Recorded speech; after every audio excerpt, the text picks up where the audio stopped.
Hey, what is going on, everyone? Welcome to Upkick MMA episode 501. I am Brendan. All right. UFC Fight Night Tyra versus Park prelims. This is going to be Rinya Nakamura versus Nathan Fletcher. Rest of the prelims, we're going to talk about all those fights, kind of talk about what happens, some scorecards, some weight misses, some nasty ones, kind of do a recap of how the prelims went this past weekend. So subscribe to the channel if you like this kind of thing. That way the next video is coming out, and I'd really appreciate it. Let's get started. Rinya Nakamura. Looking slick out there, just picking them apart early and digging to the body and putting them down. Both guys going low kicks. Nakamura landed harder. I was like, wow, if they keep doing this, Nakamura's going to he's going to do something to him with those kicks. If they were just playing this game, I was like, Fletcher should not play this game. Nakamura wants to lunge in, duck his hand, and land that big left or right. He was lunging in, ducking his head down, coming over the top, and then he lands this beautiful left body kick, digging the toes right into the liver, shuts down Fletcher's body, follows up, and gets a finish. Fantastic stuff. Great way to end the prelim card. Fantastic finish. Awesome. Awesome. Love to see it. Rodolfo Vieira taking on Tresean Gore. Tresean Gore missing weight by 3.5 pounds, coming in at 189.5. I talk about it later on, whether or not this affected his decision-making in the fight. And there was another weight miss that we will talk about later. Overall, this year, weight missing has not been beneficial. Okay, there have been 15 weight misses since I've been keeping track. I've been keeping track, and I think I've missed one card. So 15 weight misses, and only 4 of them have got the win. So we're at a 26%. So about a quarter of the time, if you miss weight this year, So I don't know. In the past, it's been that sanctioned cheating has kind of benefited you, and we've seen it. But this year, it's just not the case. So, maybe it's the universe. Maybe it's something going on behind the scenes with the UFC and the way we're doing weigh-ins. Maybe it's the drug testing. I have no idea. Maybe it's just the people who are missing weight are just bad at it now. I don't know. I don't have all the details behind the scenes to tell you exactly what's happening that has caused like this virtual upheaval as far as weight miss and success. It used to be if you missed weight, it kind of gave you an advantage. It has not played out statistically this year. All right, Vieira landing hard low kicks. They trade one.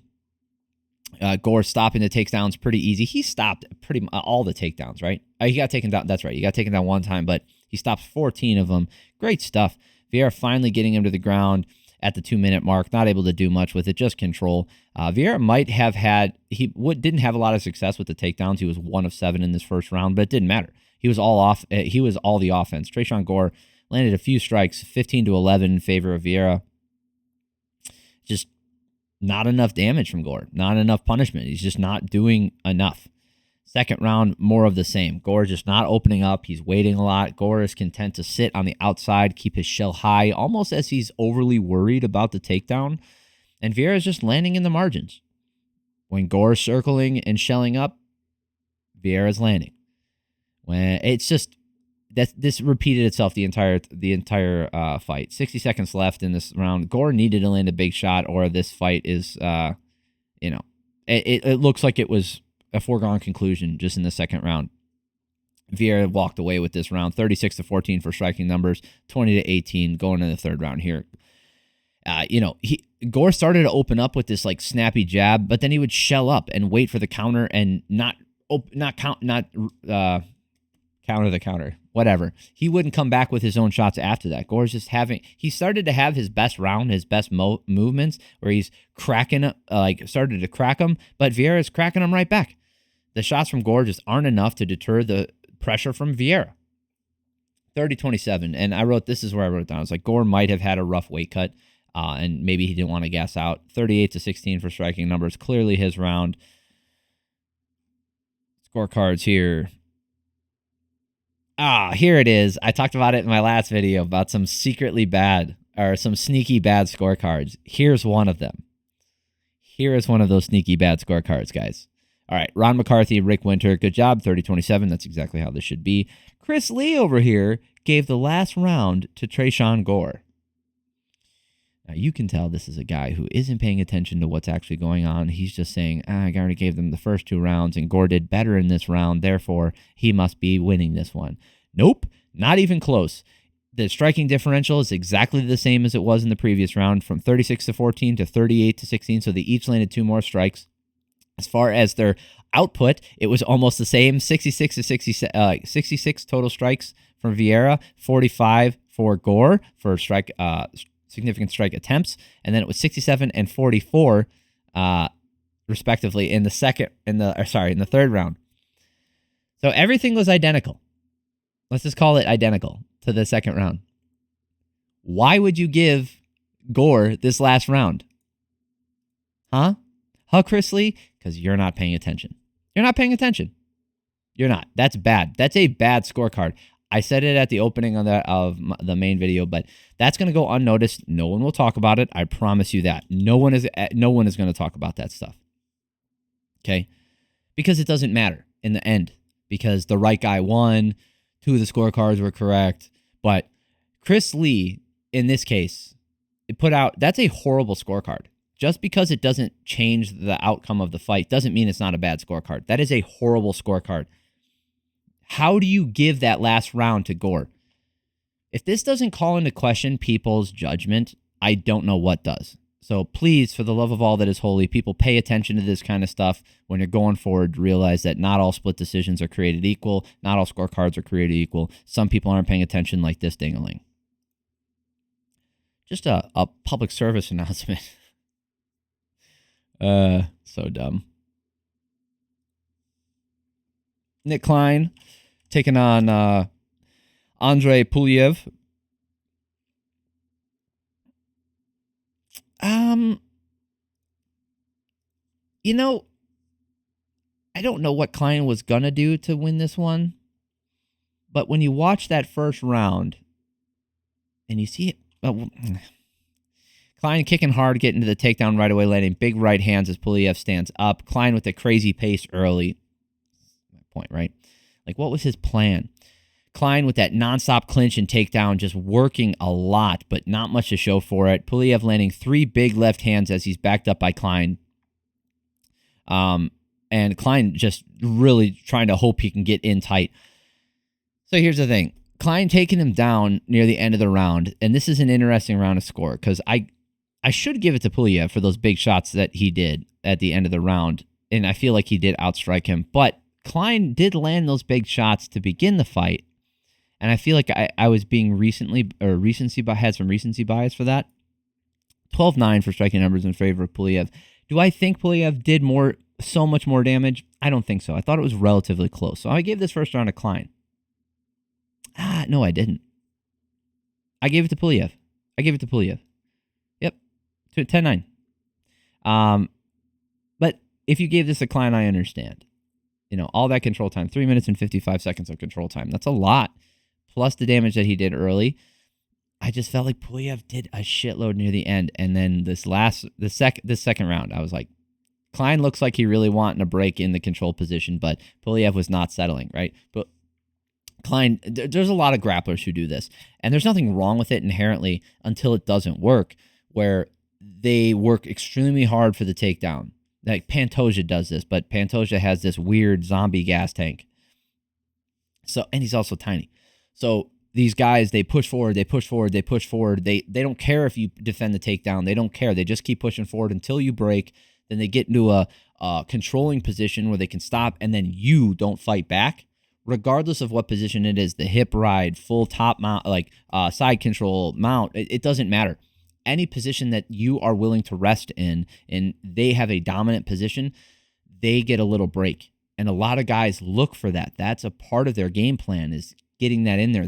That's built-in rest time during the round. Klein couldn't find it. Pulyaev just stayed active, and Pulyaev landed a huge body kick, falls up, and got the finish. Like, Pulyaev just sticking to his guns, doing the damage, and getting the fight over with. I want to see the scorecards. All 3 judges, Mike Bell, Chris Lee, and Tony Weeks, all gave it to Klein. Yeah, I understand that. I understand. I said it was close for me, but I lean towards Pulyaev.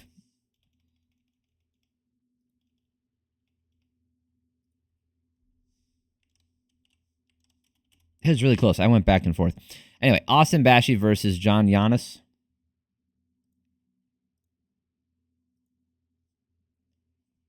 Not a whole lot of stats here. Bashi with some big shots. Yannis kind of looks lost early. Bashi with an easy takedown, getting to the back. Bashi not letting him do anything and gets a standing short choke on the back. Great finish from Bashi. Just outclassed him here. Looking like a guy who's been doing mixed martial arts his entire life and comes out on top.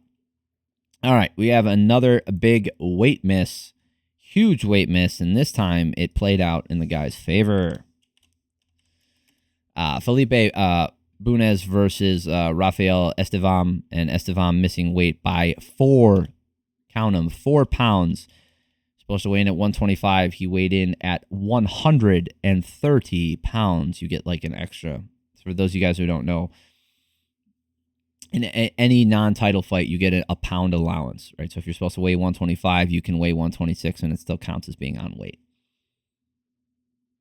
He missed that by 4 pounds, right? So technically, his weight should have been 125, and he weighed 130. So he wasn't even freaking close. Might have well been in the next line. I think did they call this a catch weight? They did not. Gross. Missing weight by 4 pounds is crazy. Hard low kicks from both guys. Bunes checks one. He started to check those low kicks pretty well. Estevam really wanting that takedown. Bunes stuffing it over and over, outscoring him, outworking him. But then Estevam gets him down. Bunes going for subs, not standing up.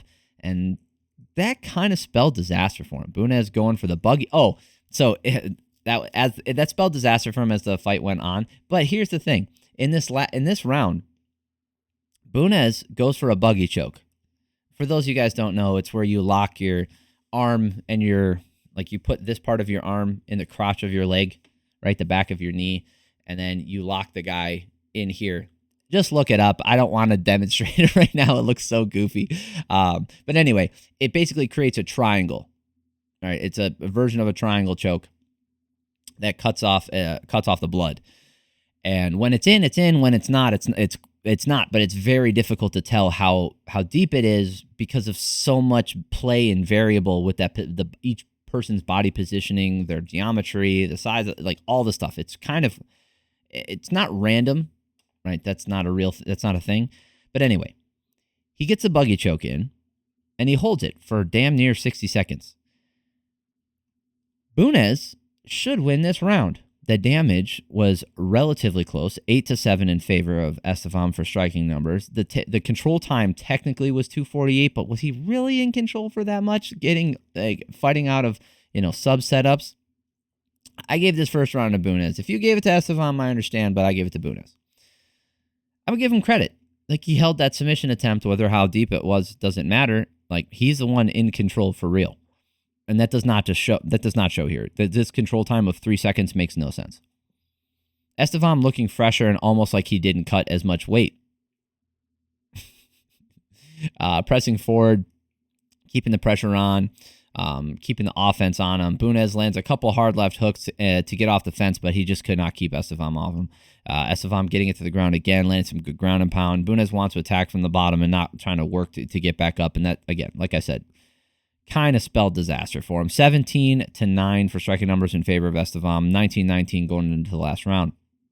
This round looks exactly like round 2 with Estevam keeping that pace high. Estevam looks for Bunes to open up. Then he fires back and keeps pressing him. So Estevam would do this thing where he would shell up a little bit and kind of want to counter, but it was more of a hey, Bunes, hit me hard a few times. Tire yourself out just a little bit of the rope-a-dope, right? Where he wants Bunes to hit him a few times hard, and then Estevam would come back and be like, okay, now I'm going to hit you hard 4 or 5 times. They obviously all didn't land because the significant strikes were only 10-8 in favor of Bunes, but Estevam got him down again, dominated him from the rest of the round. The damage from Bunes was not enough to outweigh all the stuff that was coming back from Estevam. Clearly his fight 29-28. Looking at the scorecards, Saul D'Amato, Chris Lee, and Ron McCarthy all saw it the same way, and they all gave Bunes for that first round. Good job, guys. Good for you. because I am the purveyor and judger of judges. I am the holder of all sacred knowledge. No, I'm just some moron who really likes watching fights. All right, Piera Rodriguez versus Ketlen Souza. This is pretty close. This first round was pretty damn close. Low kicks from both ladies, not wanting to commit with the hands early. About a minute goes by before they really started throwing hands. Rodriguez landing some nice knees in the clinch to the body. Rodriguez being backed up and allowing Souza to kind of find the target with those straights. Anytime Souza was able to apply the pressure, she was able to really start to put some damage on. But Rodriguez gets that easy double. Not able to do anything with it. They get back up with a minute left. Souza's pressuring in, winging those hooks, looking for big damage, but, throws a spin kick and gets taken down. Rodriguez didn't do a ton of damage when she was in control, but she did enough on the feet, and she had the control. Souza she landed. It was a close round, 21-19 for striking numbers in favor of Rodriguez. That's where I gave the round to her. If you gave it to Souza, I could understand. I just didn't feel like the damage that she landed. Like, she landed less shots. Do you really feel like she landed more damage with those less shots? I don't think so. 10-9 for Rodriguez. Second round, Souza's loading up, but she's, way out of range with the hands. The body kicks are pretty nasty. She should keep going with those. Souza found the mark with the body kicks, but she kept throwing these stupid hooks from way out there. Rodriguez putting her punches together better, getting the easy single leg. They get back up. She gets her down again, doesn't do much with it. Souza just keeps getting back up, but on the feet, Rodriguez was doing fine. Like, she kept forcing the issue to get to the ground, but look at the striking numbers, 22-16. Like, she had the advantage on the feet. I thought she should keep doing it. That being said, this was a hard round to score because there wasn't a ton of damage. But I went for Rodriguez because of the damage that she banked early in the round. So, she outstruck her. Like I said, 22-16. She was doing fine on the feet. Maybe she was scared of getting clipped and getting caught by a big shot. So, it's understandable. I understand. Like, you want to go to your bread and butter, what got you to the dance. And in this case, it was takedowns and get some control time. She couldn't get the control time even though she got the takedowns. Last round, Rodriguez's jab just isn't come out enough, and Souza's able to keep the pressure on. She's not staying on the ground anymore. She's getting right back up. Feels like they're just going back and forth here. Neither one of them is out in front. The striking numbers, the striking just seems like it was back and look at the striking numbers here. I thought they were going 1 for 1. They did exactly that. It's 21-21 for striking numbers. That's how it felt. Rodriguez gets a takedown, really not doing anything with it, but the control time made the difference in this one. I had a 30-27 for Rodriguez. Now, let's look at the scorecards here, shall we?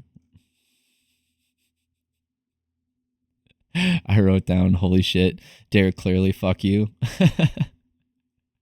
Yeah. So all three judges gave that second round to Souza. Get it. I said it was a hard round to score because there wasn't a lot of damage. But they all thought that Souza did more damage. That's fine. That first round should clearly be Rodriguez, and the last round should clearly be Rodriguez. Right? How the shit do you give the first 2 rounds to Souza? And then not I don't know, man. Derek, clearly you're a ding-dong. Like I said, I had a 30-27, but 29-28 is acceptable. That makes sense. Derek, clearly, nope. Some bad cards, or bad scorecards. Luckily, they didn't destroy anybody's income or future potential. Thank God. We don't need any more of that stuff going around. Anyway, that is it for the prelims. You're looking for the main card, that's in the last video. Appreciate y'all for stopping by. It means a lot to me. Like I said in the last one, I can't believe I've made over 500 videos. It's crazy to me, just rambling, talking into space. My voice into the nothingness. Appreciate y'all. If you like this kind of thing, subscribe to the channel. That way you know next video is coming out. Love you guys. Have an amazing week. Peace.